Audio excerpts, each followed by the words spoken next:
Aethermancer is a creature collector dungeon crawling roguelite being made by Moirai Games. And while this game doesn't do anything revolutionary with either of its core concepts, the creature collecting and roguelike elements come together in the final product like chocolate and peanut butter. As anyone who has played Pokerogue can tell you, it's a good combination. The team at Moirai Games definitely knew what they were doing when they designed how your monsters develop throughout a run. You end up kind of making 3 different builds that work together in tandem to create an incredibly satisfying combo that makes you feel like you're unstoppable without sacrificing the sense of difficulty as the game progresses, which I think anyone can tell you is a feat in and of itself.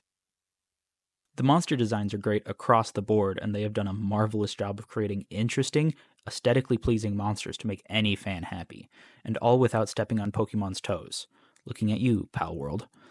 In addition, each of the monsters have a really well-developed gameplay identity to them.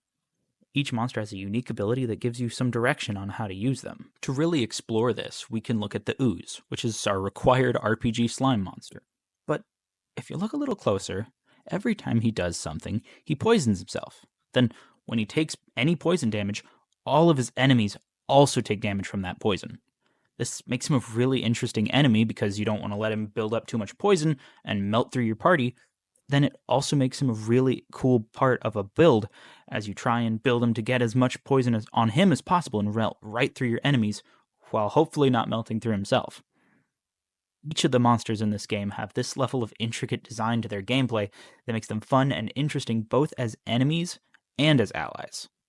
I finished the demo in about 2.5 hours, having played multiple runs with different builds, and I still feel like I've barely scratched the surface of what even just the demo has to offer.